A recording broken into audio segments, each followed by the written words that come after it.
আমাদেরও শোনার দরকার আছে না নাই? এ শুনতে হলে একটু লেট করতে হবে। পারবেন তো? এই বক্স না খুলে আমরা বাড়ি যাব না। জোরে বলেন ইনশা। ওর ভিতরে কি আছে তা দেখেই বাড়ি যাব। একটু জিকির করেন লা ইলাহা। দুটো একটা হলেই হবে। আরে ভাই বলছে মাইকটা ডিলে দাও তো। কি এই তোমরা কি পারো না নাকি?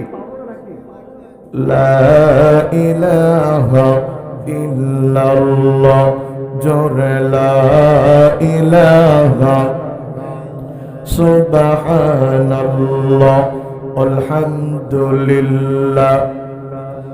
আমার ভাষা দাও, আমার ভাষা দাও। লা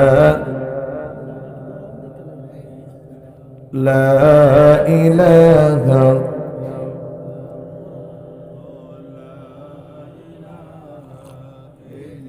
লা ইলাহা ইল্লাল্লাহু মুহাম্মাদুর রাসূলুল্লাহ। বলেন সাল্লাল্লাহু। সুলাইমান আলাইহিস সালাতু ওয়াসসালাম কত বড় জ্ঞানী মানুষ ছিল। আরেকটা কি বলবো? একবার দাউদের দরবারে একটা বৃদ্ধা মহিলা এসে বলছে, আল্লাহর নবী দাউদ, আমার বাতাসে আমার আটা নিয়ে চলে গেছে, আপনি মেহেরবানি করে আটার বিচার করে দেন।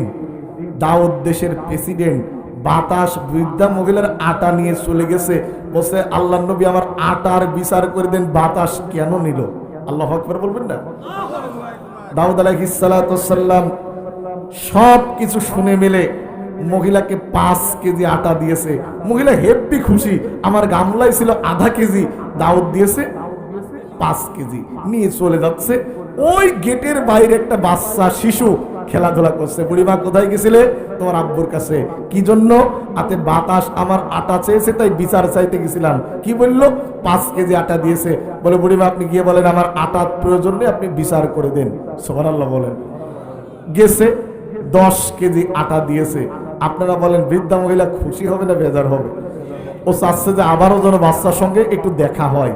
গেছে, বলে কি বললো? বলে এবার 10 কেজি আটা দিয়েছে। বলে বুড়িমা গিয়ে বলো যে আমার আটার প্রয়োজন নেই, বিচার করে দেন। এরপরে গেছে, গিয়ে বলছে আল্লাহর নবী আটার দরকার নেই, বিচার করে দেন। দাউদ আলাইহিস সালাতু ওয়াসসালাম 20 কেজি আটা দিয়েছে। এরপর বৃদ্ধা মহিলা বলছে আমি তো নিতে পারবো না। বলে ঠিক আছে, আমার গার্ড গিয়ে তোমার বাড়ি পৌঁছে দেবে। আগের কোন নেতাদের আল্লাহর ভয় ছিল, যার কারণে তারা জনগণের সম্পদ পৌঁছে দিত। আর এখনকার যে সমস্ত নেতা, এদের আল্লাহর ভয় তো মোটে কালেই নেই। এদের জনগণেরও ভয় করতে চায় না। আল্লাহর ভয় নেই বলে রাস্তার পিচ এমন ভাবে খায়, পরের দিন মুরগিতে ঠোক মেরে কাঁচা রাস্তা ফাঁকা করে ফেলে। কি বলেন ঠিক কিনা বন্ধুগণ? দাউদ আলাইহিস সালাতু ওয়াসসালাম বললেন তোমার আমার গার্ড গিয়ে পৌঁছে দেবে। বললেন ঠিক আছে, চলে যাচ্ছে। বলে বুড়িমা কোথায় যাচ্ছ? বলে বিচার চাইতে গেছিলাম, 20 কেজি দিয়েছে। বলে পাল্লি ফের যাও, বাইরে যাওয়া যাবে না, গিয়ে বলো আটার বিচার করে দেন। এবার গেছে 1 মণ দিয়ে দিয়েছে। এবার সুলাইমানের সাথে ফের আবার দেখা। কি বললো? 1 মণ দিয়েছে। বলে বুড়িমা আবার যান। এবার বুড়ি মহিলা বলছে না বাবা আজ যাবো না, কারণ এইবার এতবার গেছি পেয়েছি, এইবার গেলে আমও যাবে, সাথে সাথে সালাও যাবে। বলে বুড়িমা বলছে না, তোমার যেতেই হবে। এবার গেছে, যাওয়ার পর বলছে যে আমার আটার প্রয়োজন নেই, আপনি বিচার করে দেন। এবার দাউদ বলছে বুড়ি আমি তোমাকে প্রথমবার 5 কেজি আটা দিয়েছিলাম, তুমি হাসি মুখে চলে যাচ্ছিলে, আচ্ছা বারবার তোমাকে পাঠাচ্ছে কে? বুড়ি মহিলা বলল আমাকে যিনি পাঠাচ্ছে তার নাম সুলাইমান। জোরে বলেন তার নাম কি? আরেকটু জোরে বলেন নাম কি? ও সুলাইমান তো আমার সন্তান। ঠিক আছে, সুলাইমানকে ডাকা হলো। এই বাবা আমি তাকে পাঠাই দিচ্ছি, তুমি বারবার ব্যাক করাই দিচ্ছ, কারণটা কি? সুলাইমান বলছে আব্বু মহিলা আপনার কাছে আটা চেয়েছে না বিচার চেয়েছে? বলে বিচার চেয়েছে। বলে আপনি বিচার করে দেন। দাউদ আলাইহিস সালাতু ওয়াসসালাম বললেন বাবারে বুড়ির মহিলার আটা নিয়েছে বাতাস, কিরকম ভাবে আমি বাতাসের বিচার করব? সুলাইমান বললেন আব্বু আপনি না আল্লাহর নবী, আপনি আল্লাহকে বলে বাতাসকে এই জায়গায় হাজির করেন। সে কেন বুড়ির হাতের আটা এত কিছু ধুয়ে বুড়ির হাতের আটা তার প্রয়োজন হলো, আমরা বাতাসের কাছে শুনতে চাই। সুলাইমানের যদি এই আটার বিচারটা শোনার দরকার হয়, আমাদেরও শোনার দরকার।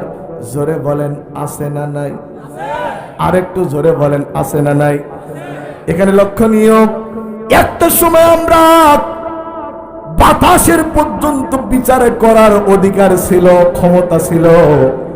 আজ আমরা একটা চোরের বিচারও ভালো করে করতে পারি না।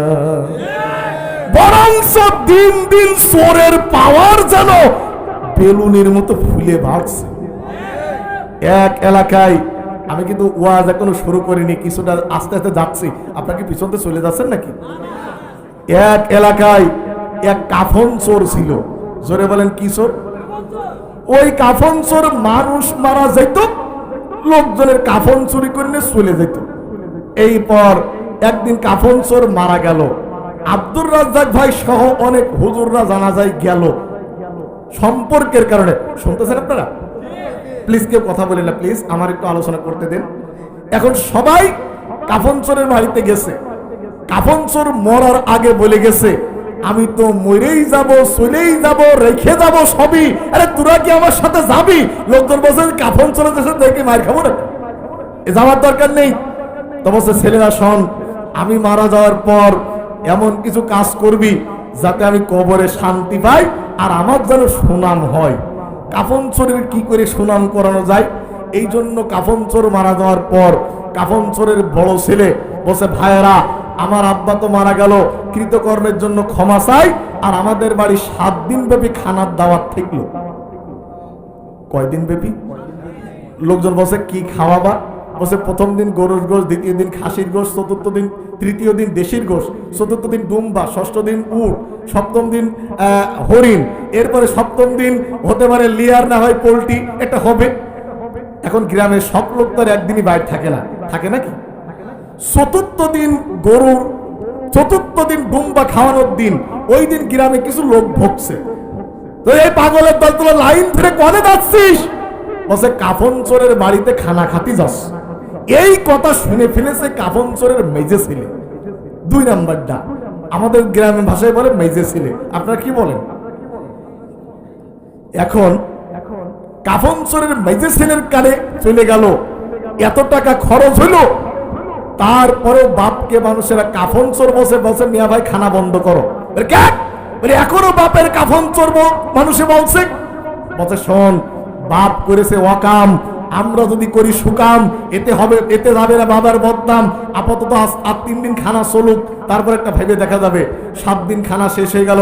10ম দিনের দিন কাফন চোরের ছেলে পেলে মিটিং এ বসে গেল, কি করা যায়? কাফন চোরের ছোট ছেলে বসে, শোনো, আমরা বাপ যে কাজ করতো ওই কাম ডবল গিয়ারে চালাতে হবে। বলে কি করবা? বলে বাপ তো শুধু কাফন চুরি করতো, লাশ উলঙ্গ করে রাস্তায় পেরেক মারতো না।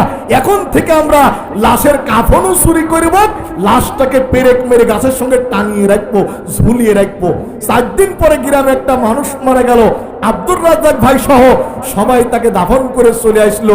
এরপরে গ্রামের লোকজন 2 সভাপতি আর আব্দুর রাজ্জাকের নিয়ে কবর জিয়ারতে গিয়ে দেখে সর্বনাশ, কবর আছে, কবরের ভিতরে কি নেই? আরেকটু ধরে বলেন কি নেই? লাশ নেই। এখন সবাই বসে, এই লাশ গেল কই, লাশ গেল কই? গ্রামের ওই পাতার থেকে 2 জন স্যাংলা ছেলে এসে বসে, ওরে পাগলের দল, এখানে কি করছে? লাশ খুঁজছি। বলে লাশ যদি খুঁজতে চাস তাহলে গ্রামের শেষ বটতলায় চলে যা। এবার সবাই শেষ বটতলায় গিয়ে দেখছে যে লোকটার মাটি দিয়েছে ওই লোকটার পরনে তো কাফন নেই, আর গাছের সঙ্গে পেরেক মেরে 3 সেন্টে পেরেক মেরে লাশটা উলঙ্গ করে ঝোলানো। তখন সবাই এটা দেখার পরে দাড়ি চুলকিয়ে বলছে, আগের চোরটাই ভালো ছিল। আমার কথা কি বুঝতে পারছেন? আগের চোরটাই ভালো ছিল, ও তো কাফন চুরি করতো, লাশ উলঙ্গ করতো না। বর্তমানে এমন কৃষ্টি কালচার চলছে, মানুষেরা ক্ষোভে রাগে বলছে আগের চোর কয়টাই ভালো ছিল। আপনার মনে কিছু নিয়েন না, খারাপ লাগতেছে না আপনাদের? আমার ভাইয়ারা, আমি এইবার আপনাদেরকে নিয়ে আমি আমার আলোচনার টার্নিং পয়েন্টে চলে যাব। তার আগে একটু জিকির হবে, লা ইলাহা,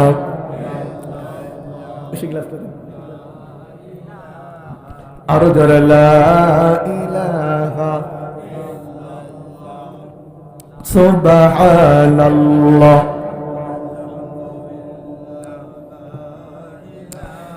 লা ইলাহা ইল্লাল্লাহ মুহাম্মাদুর রাসূলুল্লাহ। আমার ভারত, আল্লাহ রাব্বুল আলামিন সুলাইমানকে রাজত্ব দিয়েছিলেন খুব কম বয়সে। সুলাইমানকে আল্লাহ পাক অলৌকিক কিছু ক্ষমতা আল্লাহ পাক দিয়েছিলেন। তামাকে তরল বানাবার ক্ষমতা আল্লাহ পাক সুলাইমানকে দিয়েছিলেন। শুধু তাই নয়, পিপিলিকা সহ সমস্ত প্রাণীদের ভাষা বোঝার যোগ্যতা আল্লাহ পাক সুলাইমানকে দিয়েছিলেন। গোটা পৃথিবী জুড়ে রাজত্ব আল্লাহ রাব্বুল আমিন সুলাইমানকে দিয়ে বললেন, ওয়াহুশিরা লিসুলাইমানা জুনুদুহু মিনাল জিন্নি ওয়াল ইনসি ওয়াত তায়র ফাহুম ইউজাউন। জোরে বলেন আল্লাহু আকবার। আল্লাহ পাক বলেন, আমি সুলাইমানকে বিশাল এক সৈন্যবাহিনী দান করেছিলাম। সুলাইমানের পক্ষে মানুষগুলি স্থল পথে যুদ্ধ করত, জিনগুলি নৌপথে যুদ্ধ করত, আর আকাশ পথে সুলাইমানের বাহিনী ছিল পাখি। জোরে বলেন আল্লাহু আকবার। পাখিরা যে যুদ্ধ করেছে এমন খবর কি আপনাদের জানা আছে? আলাম তারা কাইফা ফাআলা রাব্বুকা বিআসহাবিল ফিল আলাম ইয়াজআল কাইদাহুম ফি তাদলিল ওয়া আরসালা আলাইহিম তায়রান আবাবিল। জোরে বলেন আল্লাহু আকবার।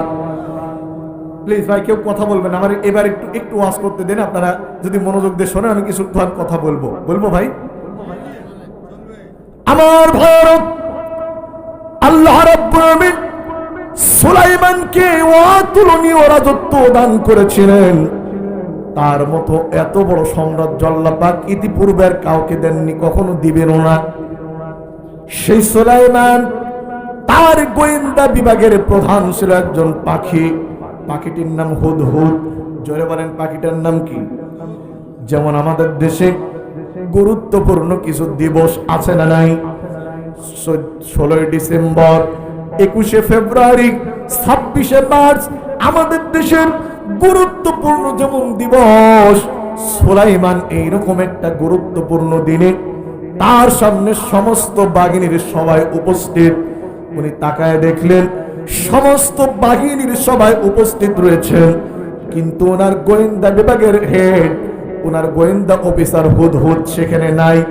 উনি বললেন, ওয়াতাফাক্কাদা الطير فقال ما لي لا أرى الهدهد أم كان من الغائبين। জোরে বলেন আল্লাহু আকবার। উনি বললেন, আমার কি হলো? আমি সবাইকে দেখি, হুদহুদকে দেখতে পাচ্ছি না কেন? একজন নেতার অনেকগুলি বৈশিষ্ট্য থাকা লাগে, তার ভিতরে একটা নেতার এই রকম বৈশিষ্ট্য থাকা লাগে, নেতা নিজের দোষ আগে ধরবে। কিন্তু আজকে আমাদের নেতাদের অবস্থা, নেতারা নিজের দোষ নিয়ে কোনো চিন্তা